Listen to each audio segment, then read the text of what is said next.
Today we're taking a look at the bizarre sex life in colonial America.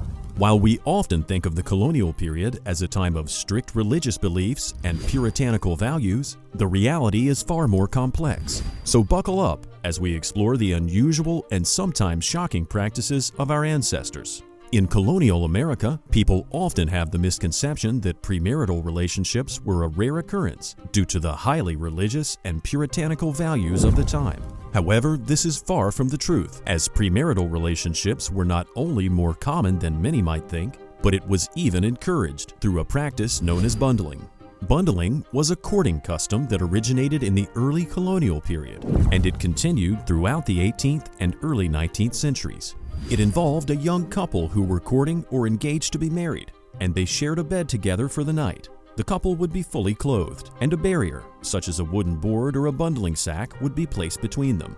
The practice of bundling was thought to have several benefits for the couple and their families. For one, it allowed the couple to bond and develop an emotional connection without the risk of engaging in premarital sexual activity, which was considered a sin by the religious leaders of the time.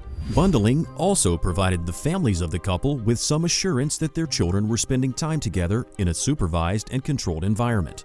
This was preferred, of course, to sneaking around and engaging in illicit activities. Despite the intended purpose of bundling, it often led to intimate encounters between the young couple.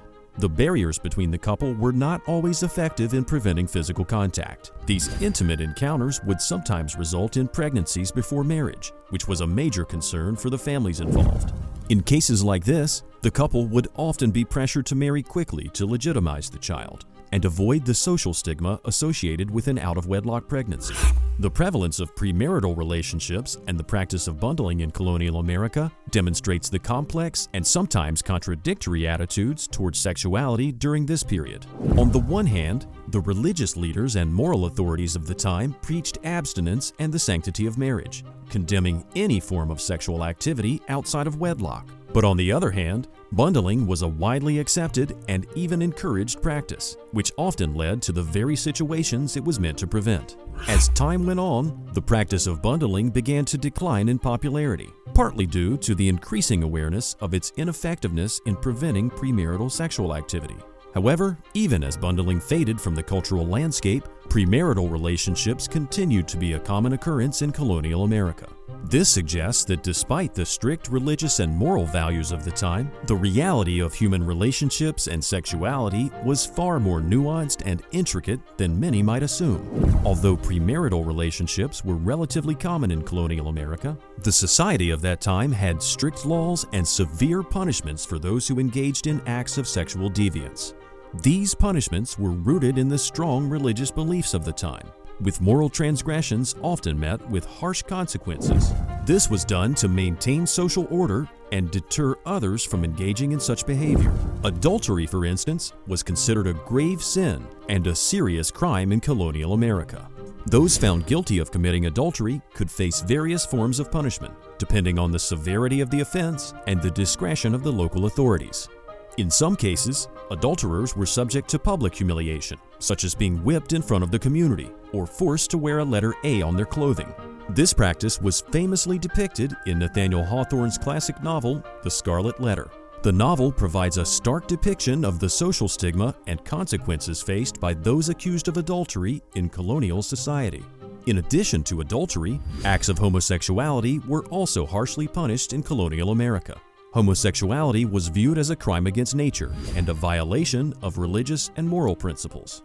Those found guilty of engaging in homosexual acts could face a range of punishments, from public humiliation and imprisonment to more extreme measures such as castration and even the death penalty. These severe punishments for sexual deviance in colonial America were intended to maintain a rigid moral order and to reinforce the authority of religious and social institutions. In colonial America, women were largely confined to traditional gender roles, which demanded that they be submissive and obedient to their husbands. They were expected to fulfill their primary roles as wives and mothers, bearing and raising children while taking care of the household. This left women with little control over their own bodies or reproductive choices, as they were often subject to the desires and decisions of their husbands. Contraception during this period was rudimentary and often unreliable, leaving women with few options to prevent pregnancy. Some women relied on traditional herbal remedies or barrier methods, but these were not always effective, and many women faced the prospect of multiple pregnancies throughout their lives. This lack of control over their reproductive choices further reinforced the subservient position of women in colonial society. Moreover, women had limited access to education and were excluded from most professions, leaving them economically dependent on their husbands. Marriage in colonial America was largely viewed as a practical and economic arrangement. It was not seen as a romantic partnership based on love and affection. Marriages were often arranged by families who took into consideration the social status, wealth, and compatibility of the prospective partners. This practical approach to marriage ensured that family resources were combined and that economic stability was maintained within the community. Couples were expected to stay together for life, with divorce being a rare and difficult option to pursue. In order to obtain a divorce, one would typically need to provide evidence of adultery or abandonment. Even then, the process was lengthy and complicated, often requiring the intervention of religious or legal authorities. As a result, many unhappy couples remained trapped in loveless marriages with no viable way to legally separate. Women who found themselves in unhappy marriages were often left with few options for escape, since leaving their husbands without legal cause would result in social ostracism and economic hardship. In conclusion, the roles of women and the institution of marriage in colonial America were heavily influenced by the religious and social norms of the time. Women were expected to be submissive and obedient, with their primary roles centered around childbearing and household management. Marriage was seen as a practical and economic arrangement, with divorce being a rare and difficult option. These constraints left women with limited control over their lives and reinforced their subservient positions within colonial society.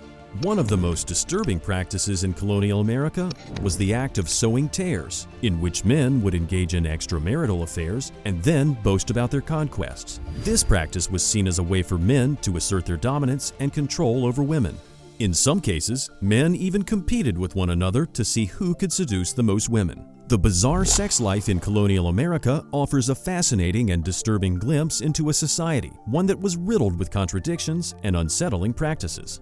These unsettling aspects of colonial America's sex life highlight the stark contrast between the strict religious values and the reality of human desire and behavior. This tension, driven by curiosity and repression, gives us valuable insight into the complexities of human nature and the societal structures of the time. Thank you for joining us on this eye-opening journey, where we took a look at the darker side of colonial America's sexual landscape. If you found this video informative and intriguing, please take a moment to like, share, and subscribe for more captivating insights into history and the fascinating stories that shaped our world. And remember to hit the notification bell so you don't miss any of our upcoming content. Until next time, stay curious and keep exploring the hidden corners of the past.